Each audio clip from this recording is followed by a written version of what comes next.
የአበባ ምንጣፍ መስላችሁ እንደ እግዚአብሔር እንደስ የሚያሰኝ ለአንድ ገዳም ከ30 ሚሊዮን ብር በላይ ምን ያደርጋል? ነገር ግን አባቶቻችን አንድ የመጨረሻ መልእክት አስተላልፈዋል። እንዴት አደራችሁ፣ እንዴት ዋላችሁ፣ እንዴት አመሻችሁ። ዛሬ ሰበርና አዲስ በሆነ መረጃ ተመልሼ መጥቻለሁ። በዋልድባ የሚገኙ አባቶች አንድ ያስተላለፉት መልእክት አለ። ይህ መልእክት ምንድነው የሚለውን አብረን እናየዋለን። እንዲሁም የዘንድሮ ሽምግልና ባህልንም ሕግም ወግም የጣሰ እንደሆነ የሚናገር አንድ ቪዲዮ አለ። ማን ነው ይሄን ያለው የሚለውን አብረን እናየዋለን። ይህንን ቪዲዮ ከመጀመራችሁ በፊት ላይክ አድርጉት ለሁሉም እንዲደርስ፣ እንዲሁም ሰብስክራይብ ማድረጋችሁን እንዳትረሱ። ቀጥታ ወደ መጀመሪያው ቪዲዮ ወስዳችኋል። ለምን ትቻለሽ ማብራትም ትቻለሽ። እግዚአብሔር ደግሞ የሚያማረር ሰው አይወድም ነው። ሁለኛኝ ማለት አይወድም። ስለ እጅሽ ማመስገን አለብሽ፣ ስለ አይንሽ ነው። ባለፈው የተናገርኩት ቦታ ባላስታውስም ቆጣሪ እዚህ ጋር ቢሆንና ለአይንሽ ክፈይ ብትባይ ስንት ነው ከፍ? ለአየር፣ ለኦክሲጅን፣ ለኮቪድን ተመልክ ስንት ሰው ለኦክሲጅን ተከፍሏል። ለጆሮሽ ክፈይ ብትባይ፣ ለእጅሽ፣ ለእግርሽ፣ ለጣትሽ፣ ለወድሽ፣ ለምንሽ ክፈይ ብትባይ አትችም። እና እግዚአብሔር በነፃ ሰጥቶሻል። ሰው ማመስገን፣ ለእጅሽ ማመስገን፣ ለእግርሽ ማመስገን፣ ለአይንሽ ማመስገን፣ ለአፍንጫሽ ማመስገን ነው።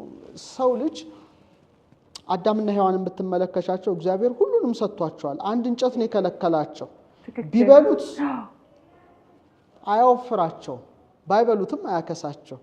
እና የሰይጣን ክፋቱ የተሰጣቸውን ብዙ ነገር እንዳያዩ አድርጎ ያልተሰጣቸውን አንዱን እያሳየ አማራሪ እንዲሆኑ አደረገ ነው።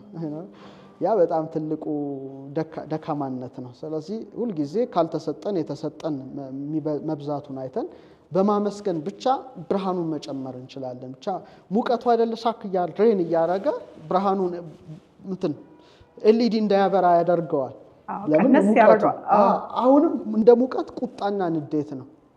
ያንን ከቀነሽ ግን ላይቱ ይመጣል። ትክክለኛ ላይት ይመጣል። ትክክለኛ ላይት ይወርዳል ጭንቅላታችን ላይ። ስለዚህ እንግዲህ በዚህ መልኩ ባጭሩ ማየት ከተቻለ ጭንቅላትና አንጎልን ጥሩ ነው በጣም። ምክንያቱም እኮ እኔ እንጃ እኔ አሁን ልጆኛ አንጎል ስድብም ሁሉ ሆኖ አይቻቃለሁ፣ አስታውሳለሁኝ። አንዳንዴ እንደተባለው የራስ ቅል መንፈራለና በጣም ቆንጆ እንድናከብረው የሚያደርግ ነው የተሰጠን ምላሽ፣ የተሰጠኝ ምላሽ። የአበባ ምንጣፍ መስላችሁ እንደ እግዚአብሔር እንደስ የሚያሰኝ በውድ ዋጋ የተገዛ ሽቱ መስላችሁ እንደ ለእግዚአብሔር መዓዛ የሚሆኑ የጻድቃን መዓዛ የእግዚአብሔር ጸጋ ነው። የእግዚአብሔር ደግሞ በጎ መዓዛ ሆኖ የሚቀርበው ሽቱ የጻድቃን እንባቸው ነው፣ ትህትናቸው፣ መዋረዳቸው፣ መከራቸውን እግዚአብሔር እንደ በጎ መዓዛ አድርጎ ይቀበለው። እንደ አቤል መስዋዕት ወዶ የሚቀበለው ትልቁ መስዋዕት የቅዱሳን እንባ ነው። በኃጢአቱ ምክንያት የሚያለቅስን ሰው እግዚአብሔር እንዲያደርጎ ይቀበለው፣ ወዶ ይቀበለዋል ያንን እንባ። ዳዊት ሁልጊዜ እንባዬ ዘወትር በፊቴ ሌሊትና ቀን ምግብ ሆነኝ ይላል። እግዚአብሔርን በምን እታረቀዋለሁ ብላችሁ አስባችሁ ከሆነ የምትታረቁት በእንባ ነው ወገኖቼ። በውድ ዋጋ ከገዛችሁ ሽቱ በላይ እግዚአብሔር እንደሚያሽተው ታውቃላችሁ። በውድ ዋጋ ከገዛችሁት ሽቱ በላይ፣ በውድ ዋጋ ከተገዛ ምንጣፍ በላይ እግዚአብሔር ቤት ውስጥ ልባችሁን ብታነጥፉ፣ ነፍሳችሁን ብታነጥፋት፣ ብንዘረጋት፣ ነፍሴን ዘረጋዋት ይላል። ሁለት ሴቶች ያስቀኑኛል በመጽሐፍ ቅዱስ። 12 ዓመት ደም ይፈሳት የነበረችው ሴትና እግሩን እያጠበችው በእንባ ተስመው የነበረችው ሴት በፈሪሳዊ ስምዖን ቤት የተገኘችው ሁለቱ ሴቶች የሚገርም ትህትና ነው ያላቸው። ከኋላ ነው የመጡት፣ ከፊት እንኳን አይደለም። ጸጋውን ለማግኘት በረከቱን ከኋላ ነው። ትህትናቸው ነው ይሁት። በፊቱ ለመቆም አልበቃሁም ብለው ከኋላ መጣው። ያችን ከኋላው መጣ፣ ልብሱን ነካች፣ ዳነች። እምነቷ ይሄን አደረገላት። ትህትናዋ ረዳት። በፊቱ ያቆማት በኋላ ነው። እምነቷ እንዲገለጥ፣ ስራዋ እንዲገለጥ፣ ትህትናዋ እንዲገለጥ ስለፈለገ ወደፊት አመጣት። እግዚአብሔር ያስቀድምሃል እኮ ምን አለፋህ፣ ምን አታገለ። ካልቀደምኩ ብለን በራሳችን ጥበብ፣ በራሳችን ጉልበት፣ በራሳችን አይምሮ ተደግፈን ካልቀደምኩ ብለን መከራ መናይ። ከሰባኪዎች የመጀመሪያ ስም የኔ ካልተጠራ፣ ከዘማሪዎች የኔ ካልተጠራ፣ በመቅደሱ ፊት ለፊት እኔ ካልቆምኩ እግዚአብሔር ከኋላውም እኮ ያያል። ከኋላም ብንቆም መልሶስ ወደፊት ያመጣናል። ያችኛዋም ሴት ኃጢአት ያስመረራት ሴት ስለነበረች በፊቱ መቆም አልቻለችም። ፈራች። ከኋላ መጣ ነው እግሩን ያገኘችው። እሱ ግን ከኋላም ሆና ይመለከታት ነበር። የትም ብንሆን እኮ እግዚአብሔር ነው። ግን በትህትና ሆነን ከመጣን ነው ክርስቲያኖች። ስናለቅስም በትህትና በፍርሃት በመተው ሊሆን ይገባል። እንዲህ ሲሆን እግዚአብሔር ይምረናል። አቡነ ገብረ መንፈስ ቅዱስ እንዲያውም በረከታቸው ለሁላችን ትድረሰን። በዚህ በጣም ይታወቃሉ። ገድላቸው ላይ አንድ ታሪክ አለ። አንድ በጣም ምግባረ ብልሹ የነበረ መነኩሴ ነበር። በጣም ምግባረ ብልሹ ቢሉት ቢሰሩት የማይለወጥ ማለት ነው።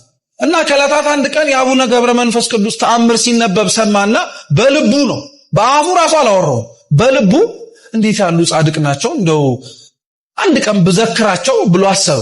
መንገድ ላይ ሲሄድ ሽፍቶች አገኙትና ቀጥቅጠው ገደሉት። እዛው ነፍሱን መላእክተ ጽልመት ይዘውት ከእግዚአብሔር ፊት ፍርድን እንድትቀበል ሲሄዱ አቡነ ገብረ መንፈስ ቅዱስ መጡና ቆሙ።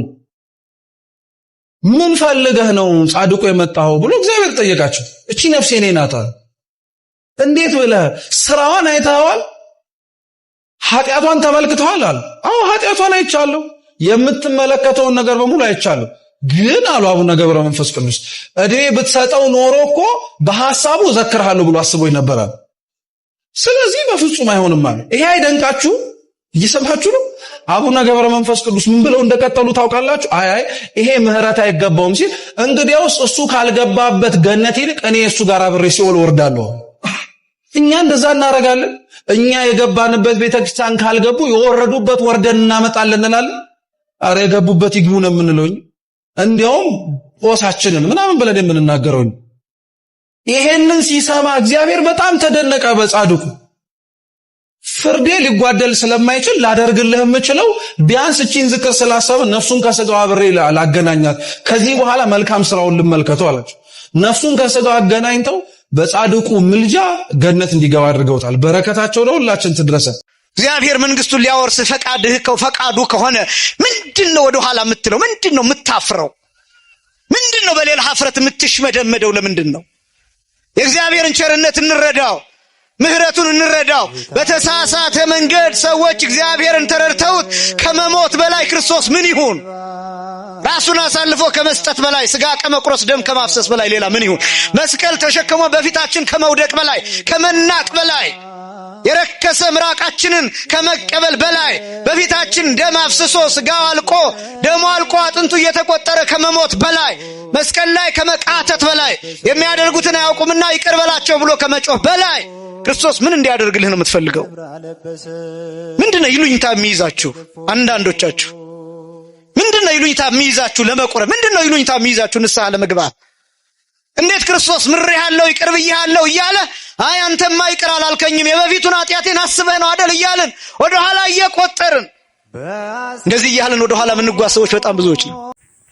ላስተማሩን ለመምህሮቻችን ቃለ ሕይወትን ያሰማልን። የመንግስቱ ወራሾች እንድንሆን የእግዚአብሔር ፍቃድ ይሆንልን። መምህር ሮዳስ እንዳስተማረው ስላለን ነገር ሁሉ እንድናመሰግን ከእግር ጥፍራችን እስከ አናት ጸጉራችን ድረስ ያለውን ሁሉ እግዚአብሔርን እንድናመሰግን ነው ያስተማረን። ሰው ትንፋሽ ባጣ ጊዜ ለኦክሲጅን አሁን እግዚአብሔር ለኛ ለኦክሲጅን ለምን ከፈለው አልተባለም፣ በነፃ ነው የሰጠን። ግን እኛ ምስጋና እንዳጣን ነው እግዚአብሔርን ማመስገን ለሰጠን ሁሉ እግዚአብሔርን ማመስገን እንዳለብን ነው ያስተማረን። ለመምህራችን ቃለ ሕይወትን ያሰማልን። አሁን ቀጥታ ወደ ዕለቱ ቪዲዮ ወስዳቸዋለሁ። የሰሞኑ የሽምግልና አላላክ ፕሮሰስ፣ ድግስ፣ የሽማግሌዎች አመራረጥ እውነት እኔም ብቻ ነው እያሳሰበኝ ያለው። ልክ ነሽ። በሀገሩ ግን ሽማግሌ ጠፋ።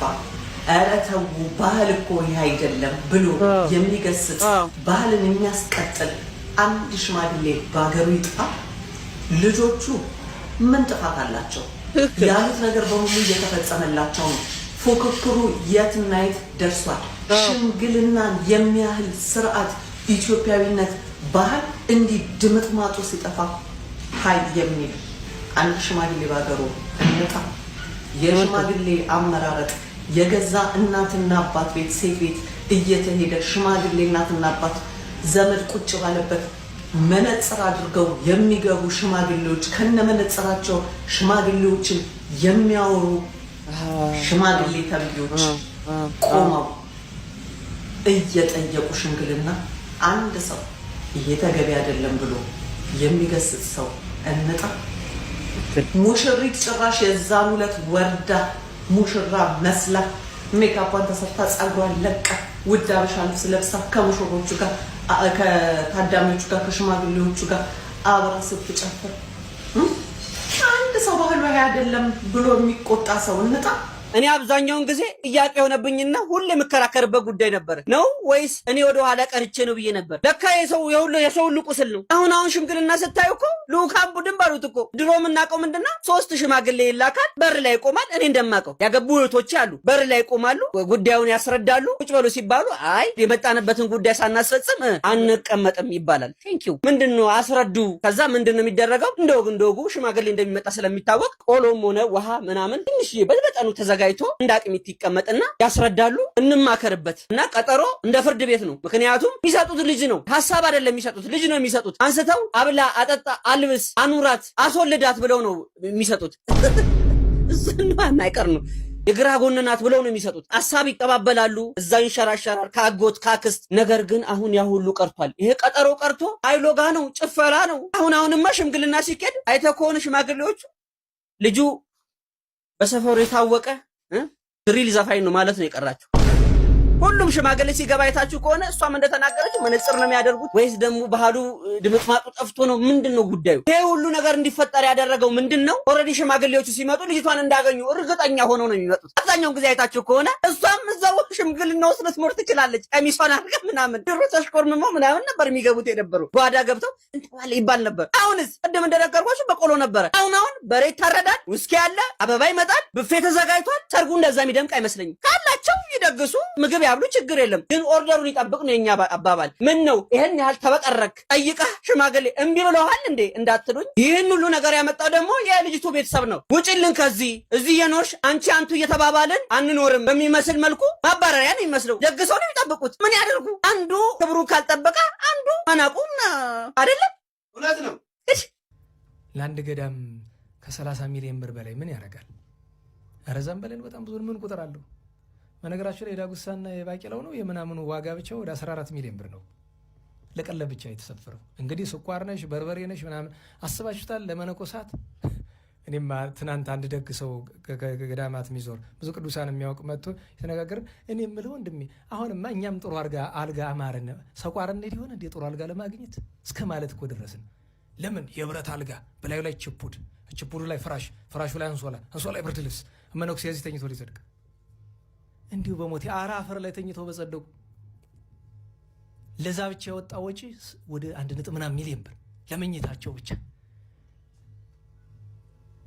ድሃ እየተጨነቀ ለመነኩሴ መኝታ 1.9 ሚሊዮን ብርና እብደት ነው፣ አለማስተዋል ነው። ያ ወንድማችንም አንዳንድ ጊዜ ሰው ቢጠይቅ ምን አለ ለሁሉ እኮ አዋቂ አይኮንም፣ ሁሉም ባለቤት አለው እኮ።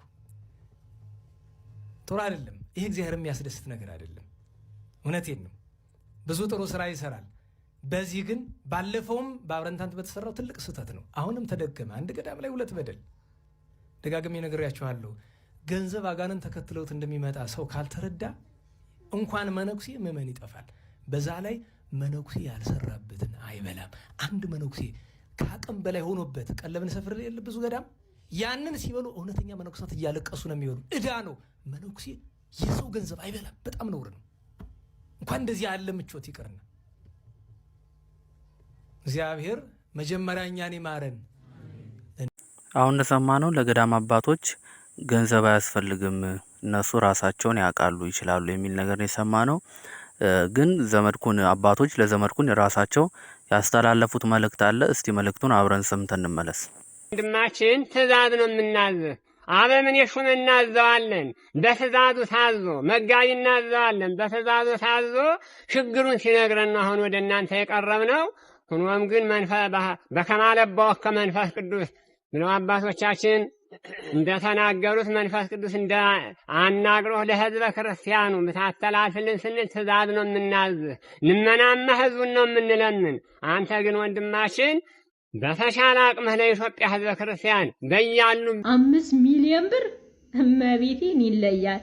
የዋልድባ አባቶች የሰቋር ኪዳነ ምሕረት የዋልድባ አባቶች ችግር እፎይ እርግፍ ብሎ ጠፋ። መድኃኔዓለም የተመሰገነ ይሁን።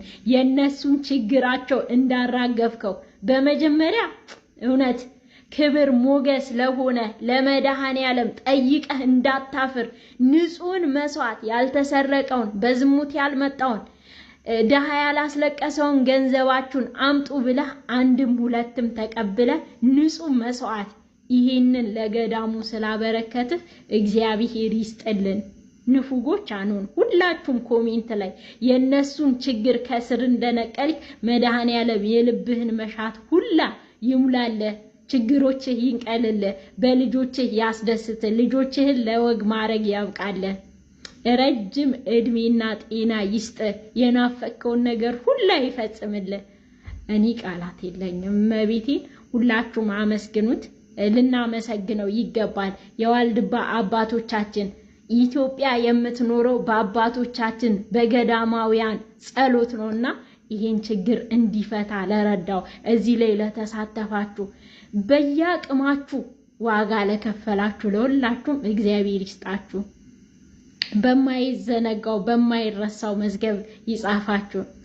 ሁሌ ስዕሏን ይዘህ የምትዞራት ኪዳነ ምህረት ወላዲተ አምላክ ቤዛዊተ ዓለም ሁሌ አትለይክ። ዘመዴ እናመሰግንሃለን፣ እንወድሃለን። እኔ እኮ ቃላት አጠረብኝ። መድኃኔዓለምን እግዚአብሔር ይመስገን። ከዋልድባ ሰቋር የመጡ አባቶቻችን ዛሬ የ15 ሚሊዮን ብር መኪና ቁልፍ ተረክበዋል። ሁላችሁም ባለማይተቦች ይህንን ቪዲዮ ከ30 ጊዜ በላይ ኮፒ ሊንክ ሼር እያረጋችሁ ኮሜንት ላይ ገብታችሁ እግዚአብሔር ይመስገን እያላችሁ ጻፉ። ይህንን የደስታ ቪዲዮ በመላው ዓለም ለሚገኙ ባለማይተቦችም አድርሱ። ከሳምንት በፊት በነበረን የገቢ ማሰባሰቢያ በመምህር ዘመድኩን በቀል አማካኝነት ለ3 ቀን ያክል በተደረገ ፕሮግራም ከ70 ሚሊዮን ብር በላይ የዋልድባ ሰቋር አባቶቻችን አግኝተዋል። ታዲያ ዛሬ ደግሞ የ15 ሚሊዮን ብር መኪና ተረክበው ቁልፉን በእጃቸው አስገብተዋል። ስለ ሁሉም ነገር እግዚአብሔር አምላክ ክብሩን ይሰድ። ነገር ግን አባቶቻችን አንድ የመጨረሻ መልእክት አስተላልፈዋል። እርሱም ምንድነው? ይበቃናል የሚል ነው። ሁላችሁም ከዚህ በኋላ ገንዘብ እንዳታስገቡና ገንዘብ መስጠት የምትፈልጉ ደግሞ ለሌሎች ለተቸገሩ ገዳማት ጧፍና ጣን ለሌላቸው መቀደሻ ልብስ ለሌላቸው በገጠር ለሚገኙ አድባራትና ገዳማት አግዙ። እኛ ግን የሰጣችሁን ይበቃናል ብለው አባቶቻችን መልእክት አስተላልፈዋል። ከዚህ ታላቅ የበረከት ሥራ የተሳተፋችሁ በሙሉ እግዚአብሔር ያክብርልን።